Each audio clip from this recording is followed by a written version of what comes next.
In this discussion, we shall actually continue the threads of the earlier discussion on the emergence of a left factor in Indian politics during the 1930s. It had made its impact on the Congress as well. Under the impact of the socialist vision, impact of Marxism, the emergence of Soviet Union, the Congress itself was called upon by these changes to engage with this new vision about society and politics. Now, this left-right divide also had something to do with competing visions about liberal social order as well. The focus of this left alternative in the Congress, of course, were personalities like Jawaharlal Nehru or Subhash Chandra Bose, to name a few top grade leaders, but at the same time you have an intermediary leadership structure emerging from within the Congress ranks who were very anxious to reorient the Congress towards a new political line, largely because of the kind of influence that Marxism or socialism made on their mind. Within what we may call the liberal vision of the Congress, the difference became manifest in 1938 when Subhash Chandra Bose, as Congress president, set up the National Planning Committee. The manner in which the National Planning Committee tried to set out the agenda for the future, emphasizing on the importance of a planned economy, actually shows how deeply the Soviet planning had influenced this generation. On the other hand, a new liberal vision was also emerging with the intervention of John Maynard Keynes. The Keynesian liberalism, as it is described, visualized the possibility of an active state intervention in the economy for the betterment of the conditions of the poor and the underprivileged people. Tax the rich and give some resources to the poor was ultimately the foundation of what we know as welfare economics. So in liberalism also there was an important change taking place at that time, when liberalism was moving away from their position on how the state should not intervene in society and economics towards the more interventionist stance, where the liberals had to recognize the necessity of government intervention in social life, in economic life, in order to redress the grievances of the underprivileged people. I would imagine that apart from the socialist vision, which was to a large extent influenced by the successful planned economy experiment in Soviet Union, the increasing accent on welfare in liberalism also was a very important factor in reorienting people like Nehru and Bose towards a completely different vision about how the nation state in future would actually put great stress on the planned economy. The left-wing movement in the Congress, therefore, was an ideological challenge in the first place. But then, this ideological challenge increasingly was acquiring a concrete shape with the formation of the Congress Socialist Party. Excuse me, sir, what was exactly the agenda of the Congress Socialist Party? Congress Socialist Party was formed in 1934. Sometime before the National Planning Committee began to deliberate on the future of Indian economy or Indian society. It represented the left in the Congress, a ginger group which included men like Jai Prakash Narayan, Ashok Mehta, Achyut Patwardhan, Narendra Dev. These were not necessarily Marxists, but they were socialists. Because as you know, among socialists there are different strands of socialism.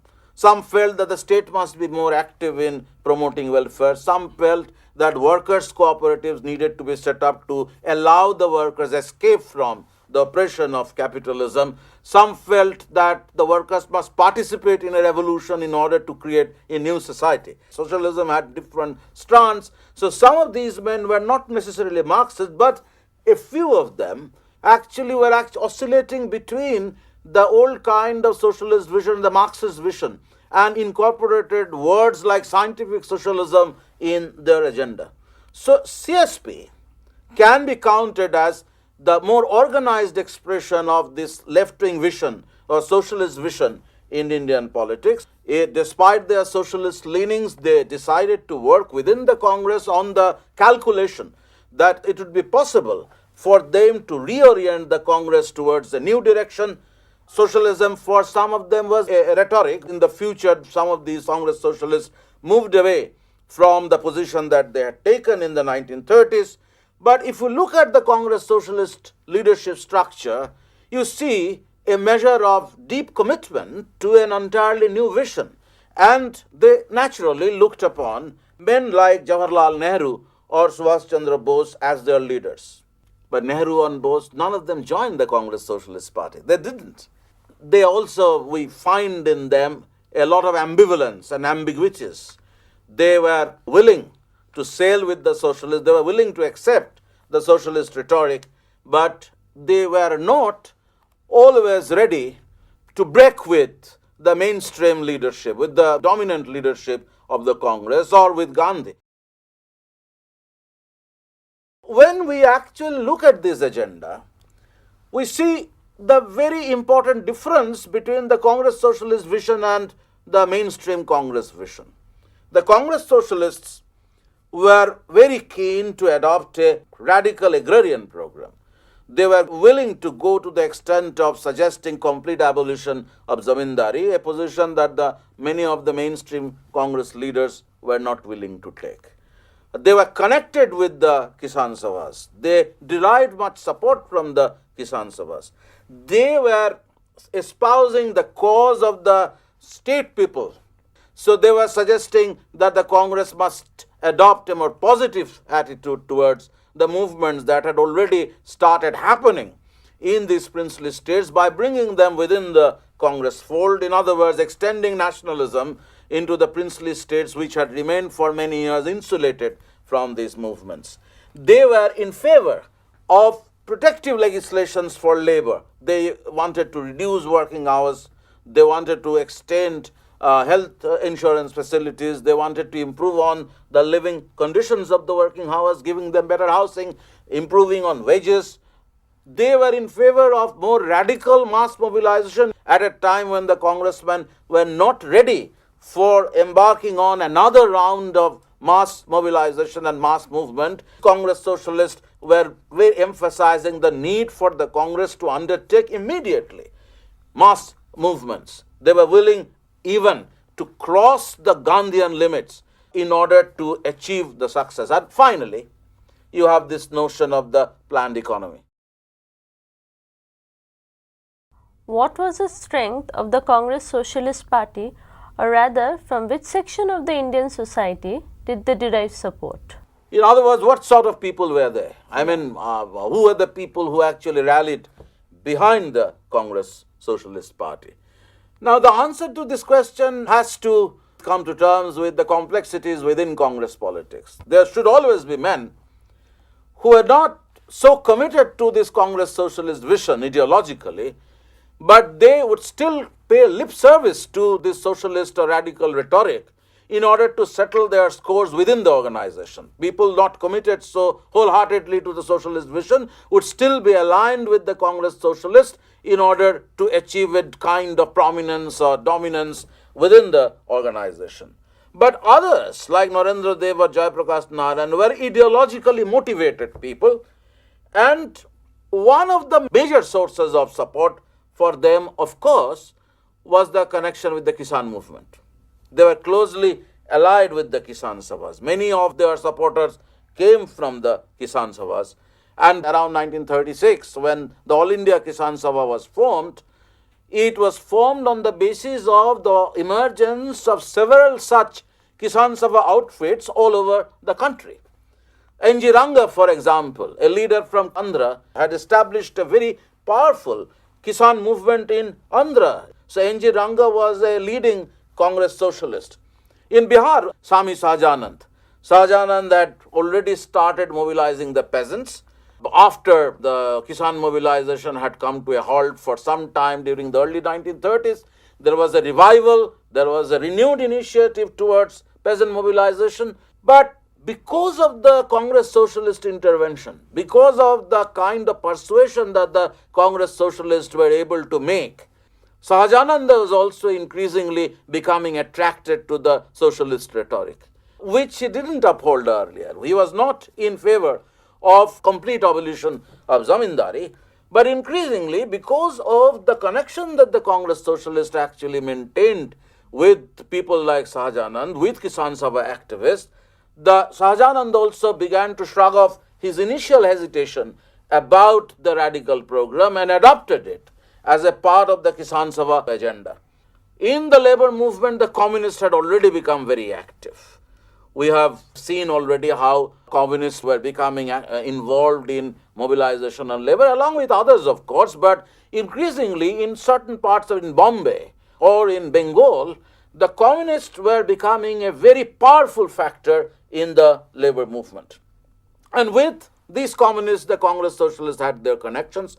In fact, the communists were now very anxious to function within the Congress. For the communists, the Congress Socialist Party was the natural outfit within which they worked. The communists felt the need for working in the Congress for a number of reasons. In the first place, as you know, between 1934 and 1942, the Communist Party was outlawed.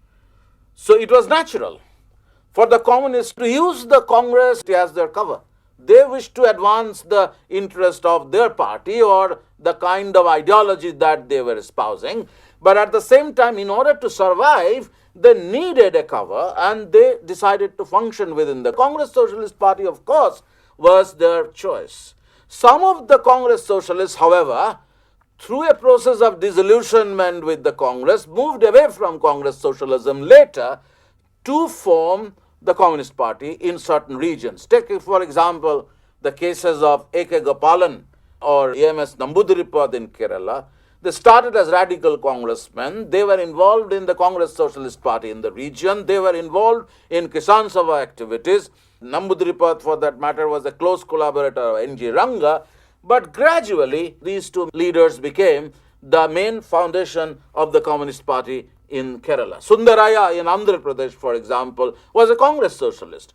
One of the reasons was for the communists to function within the Congress socialist outfit was, of course, the outlawing of the party for 8 years. The other reason was the United Front idea. Dimitrov from 1935 had directed many of the communists to function within mainstream nationalism. So under the impact of these factors, the communists also started functioning within the Congress Socialist Party. Others were disillusioned Congress. People who had become disillusioned with the Congress policies, the Congress's increasing connection with the propertied classes. They found CSP as an alternative to the organization dominated by what came to be known as the Congress right.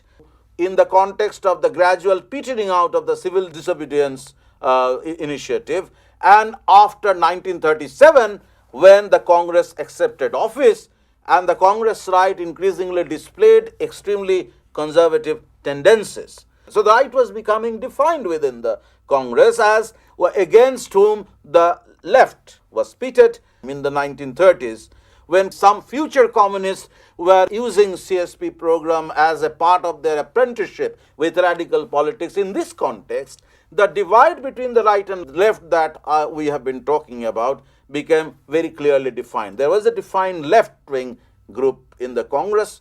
There was a right-wing group in the Congress. So this right-left divide made CSP activity more meaningful than usual.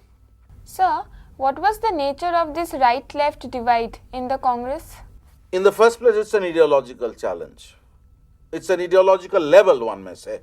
But the meaning of such levels change over time.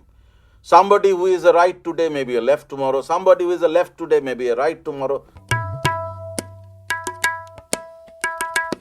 The left challenge or the right-wing divide that we are talking about certainly had very tangible ideological dimension. We have already stated a few points about it. In the context of the 1930s, however, there were certain issues which made this division more meaningful. Take, for example, the usual emphasis of Gandhi and his immediate followers on what is known as the controlled agitation. Instead of a controlled agitation, many of the Congress socialists like Jayaprakash Narayan, for example, favored a massive mobilization, a kind of spontaneous upsurge of the laboring men, of the peasants. The Gandhians would put great emphasis on reconstruction program, avoiding social radicalism. On the other side, you have the protagonists of the left ideology who would come up with more radical ideas. And these radical ideas were expected to be translated not merely into a political program adopted by the Congress, but also as the foundation of the future state policy. Take, for example, Nehru's espousing some of these radical visions, Nehru stating some of these radical visions between April and December 1936 in the Congress sessions at Lucknow and Firozpur. Nehru, as usual, was not willing to force it upon the Congress, but it is also unmistakable that he was willing to adopt the socialist program. He was willing to at least put the socialist program on the agenda. Office acceptance emerged as a very important issue. Nehru and many of these Congress socialists felt that the Congress, in the context of the limitations of the reforms of 1935, should not enter office. Then participate in the elections, win seats, but they shouldn't become ministers. In a constitution which the Congress itself had decried for the enormous power that the constitution still retained with the governor. In fact, this was one of the issues regarding the 1935 Act. The Congress had reservations about the way the governor was retained with enough reserved powers, despite the creation of responsible government in the provinces. So, refusal to take office was an important political issue that was emerging. A man like Jayaprakash Narayan, for example, would recommend complete rejection of office, but the Congress right wouldn't actually agree with this position. Like, for example, the idea of corporate membership of the Kisan Sabhas and the labor unions in the Congress. Sir Nehru, in one of these sessions, actually had called for corporate membership of all the Kisan Sabhas and the labor unions within the Congress. It's a very different kind of idea. All these Kisan Sabhas and the labor unions would be entitled to send delegates to the Congress. The Congress right was not willing to accept this. So they diluted this program by calling upon congressmen to go into a mass contact program. The Congress Socialists wanted to expand the organization by including the people in large number. The right-wing congressmen would not actually approve of this. They would limit the number of delegates. Nehru was actually willing to sail with these new ideas, which was the reason why in 1936 he included people like Jayaprakash Narayan, Patwardhan and Narendra Dev in his working committee. So you can see how in the context of the 1930s the division was appearing. Some congressmen resisting these kinds of changes that some of the left-wing congressmen were recommending in expanding the party, in starting another round of movements, in taking a position against office acceptance. So, pitted against this left were the right. The right would insist on office acceptance, would not allow this very huge expansion of the organization, would not allow the affiliation of all these trade unions and the Kisan Sabhas. Moreover, the right also came to be defined in terms of the links that they maintained with business interests. So, on one hand, they were advocating office acceptance under the rubric of the new constitution that was adopted by the government in 1935, despite the many limitations against which the Congress had reservations. On the other hand, the right in the Congress who maintained a very close relations with business lobbies. And it was largely because of the kind of pressure that the business interest actually exerted on these congressmen that the Congress ultimately became willing to accept office. The businessmen had their own interest to look after, but if they could have their friends in government, they were likely to do better.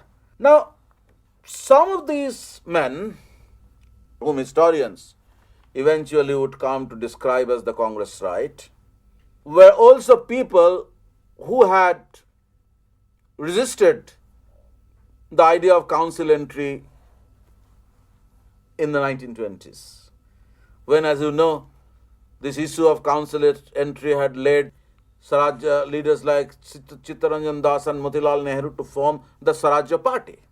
On that occasion, the devout Gandhians were against council entry. But now, with age, their attitudes had undergone very significant changes, as a result of which this very powerful section of the Congress leadership, including men like Vallabhbhai Patel, Rajagopalachari or Rajendra Prasad, they were willing to go into ministry making. And ultimately, the outcome of Congress Socialist demand for an extensive mobilization was a kind of mass contact committee. That committee was a non-starter fund basically, partly because of the reason that at that time the Congress became very preoccupied with assembly politics, with elections, so much to the annoyance of those leaders like Jayaprakash Narayan, who had suggested complete rejection of office acceptance. These leaders insisted on the principle of conditional acceptance. Now, this would create complications in the future. But the point is that they decided to enter office. They decided to enter government. And after their impressive electoral victories in some of the states like United Provinces, Orissa, Bihar, Central Provinces, Bombay, Madras, Northwestern Frontier Provinces, and then also in Assam in 1938, Congress government was formed. Once the Congress was in power, there are a clear indication of how the consolidation of the right around the government, with connections with the business interests and the property classes, it became a story of what the historian Vinita Damodaran describes in her study of Bihar, a story of broken promises. Sir, why do historians argue that this was a story of broken promises? Now, I have taken this word broken promises from Vinita Damodaran's work, which is basically a study of how the Bihar ministry went back on their emancipatory promises and began to adopt repressive measures against the peasant movement. But you can see similar sources of disillusionment among radical or left-wing congressmen because of the performance of the Congress ministers, not just in Bihar but elsewhere too. In the first place, once the Congress was in power, the Congress became a part of the establishment. So the kind of hostility that the Congress had shown towards the British bureaucracy was likely to be mollified considerably because of their closeness to power. The moment some congressmen actually began to feel that they were the rulers, the kind of liberal socialist rhetoric that they were espousing was likely to be diluted. You can see the dilution in the soft pedaling of the agrarian program in Bihar. The whole question of abolition of zamindari was shelved for the time being.